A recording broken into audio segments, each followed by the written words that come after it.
جی تو گائز السلام علیکم۔ امید ہے آپ سب خیریت سے ہوں گے۔ آج آپ کے لیے صلاح الدین ایوبی سیزن 2 کے بارے میں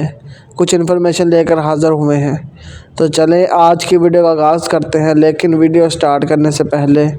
آپ سے گزارش ہے کہ اگر آپ نے ہمارے چینل کو سبسکرائب نہیں کیا تو برائے مہربانی چینل کو سبسکرائب کریں تاکہ ہمیں حوصلہ افزائی ملتی رہے۔ تو چلیں آج کی ویڈیو کا آغاز کرتے ہیں۔ جیسا کہ آپ سب نے صلاح الدین ایوبی سیزن 1 دیکھا ہے، جو کہ بہت ہی دھماکے دار اور بلاک باسٹر رہا ہے، کیونکہ آپ جانتے ہیں کہ اس ڈرامہ سیریل نے ایک بہت ہی اہم شخصیت کو واضح کیا ہے، ان کے اوپر روشنی ڈالی ہے اور ہمیں ان کے بارے میں آگاہ کیا ہے۔ کیا آپ جانتے ہیں کہ صلاح الدین ایوبی کون ہے؟ اور جیسا کہ سیزن 1 میں ہمیں دکھایا گیا ہے کہ صلاح الدین جو کہ بہت ہی بہادر اور نڈر انسان تھا، جس نے اپنے بہت سے عزیز و اقارب اور اپنے پیارے کھوئے، یہاں تک کہ انہوں نے اپنے والدین اور اپنے پیاروں کو بھی موت کے منہ میں دھکیل دیا تاکہ وہ اسلامی سلطنت کا قیام کر سکے اور مسلمانوں کو ظلم اور بربریت سے بچا سکے۔ لیکن کیا سیزن 2 ہمیں دیکھنے کو ملے گا؟ اس بارے میں آج ہم کچھ بات کرتے ہیں اور دیکھتے ہیں کہ کیا سیزن 2 میں ہوگا، اور کیا سیزن 2 سیزن 1 کی طرح ہی فیمس اور بلاک باسٹر ہوگا۔ تو دیکھتے ہیں کہ سیزن 2 میں صلاح الدین جو کہ سب سے پہلے مصر کی فتح کے لیے جاتے ہیں، لیکن وہ ناکام ہو کر آ جاتے ہیں اور ان کے ساتھ ان کے چچا شرکو بھی جاتے ہیں، لیکن وہاں پر انہیں ناکامی کا سامنا کرنا پڑتا ہے۔ جب کہ یہ واپس آتے ہیں تو نور الدین جو کہ صلاح الدین پر بہت زیادہ غصہ ہوتے ہیں اور وہ ان دونوں کو سزا موت سنا دیتے ہیں، لیکن یہ نہیں گھبراتے کیونکہ وہ ناکامی ان کی اپنی وجہ سے نہیں، ان کے کسی غدار کی وجہ سے نہیں ہوئی تھی۔ اور اس کے بعد ہمیں دکھایا جاتا ہے، اگر ہم اس کے بعد بات کریں صلاح الدین کی اور ان کے ساتھیوں کی، اگر وہ ان کا ساتھ نہ دیتے تو شاید صلاح الدین اس قدر اپنی ریاست کو ترقی نہ دے سکتے۔ ان کے ساتھیوں نے ان پر اپنی جانیں قربان کر دی۔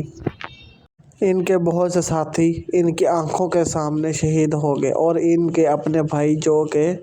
ان کے آنکھوں کے سامنے قتل کر دیے گئے، لیکن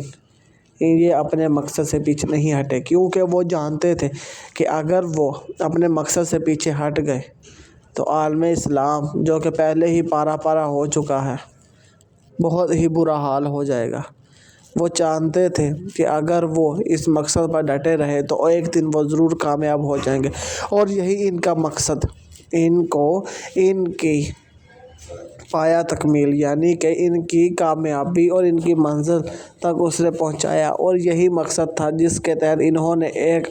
عالمی ریاست قائم کی کہ جس میں مسلمان اپنی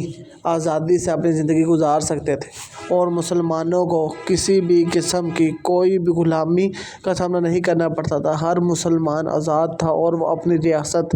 میں آزادی سے اپنی زندگی گزار سکتا تھا، عبادت کر سکتا تھا اور اپنے تہوار منا سکتا تھا۔ لیکن صلاح الدین ایوبی سے پہلے ایسا کچھ نہیں تھا، کیونکہ بہت سے لوگ تھے کہ جو صلاح الدین کو دبانا چاہتے تھے اور بہت سے ایسے تھے جو صلاح الدین کو ختم کرنا چاہتے تھے، کیونکہ وہ جانتے تھے کہ اگر یہ اپنے مقصد پر ڈٹے رہے تو ایک دن یہ کامیابی پا جائیں گے۔ اس کے علاوہ اگر ہم بات کریں تابوت سکینہ کی، تو وہ تابوت جس کو یہودی اپنے سامنے رکھ کے دعا مانگتے تھے، وہ کس نے چھپایا؟ وہ صلاح الدین ایوبی نے چھپایا، کیونکہ اگر وہ ایسا نہ کرتے تو یہودی جو کہ پوری دنیا پر انہوں نے حکومت کر لینی تھی، لیکن ان کی مکاری اور ان کی ہوشیاری کو انہوں نے ان کی آنکھوں کے سامنے ہی تباہ کر دیا، اور اس طرح انہوں نے یہودیوں کو ختم کر دیا۔ اور اگر ہم اس کے علاوہ سلطان نور الدین کی بات کریں تو یہ وہ سلطان ہے کہ جنہوں نے اس بہادر نوجوان یعنی کہ صلاح الدین کو پرورش دی، اور انہی کی بدولت صلاح الدین نے اتنی کامیابی حاصل کی اور انہوں نے اس ریاست کو پروان چڑھایا، کیونکہ ان کی تربیت ہی تھی کہ جس پر صلاح الدین جو کہ اتنے بہادر اور اتنے ہوشیار اور ذہین تھے، اور ان کی ہر طرح سے پرورش کی کہ وہ کسی بھی زندگی کے مرحلے میں کہیں بھی ٹھوکر نہ کھائیں۔ تو اسی طرح کی ویڈیو کے لیے آپ ہمارے چینل کو سبسکرائب کریں۔ تو ملتے ہیں نیکسٹ ویڈیو میں، تب تک کے لیے اللہ حافظ۔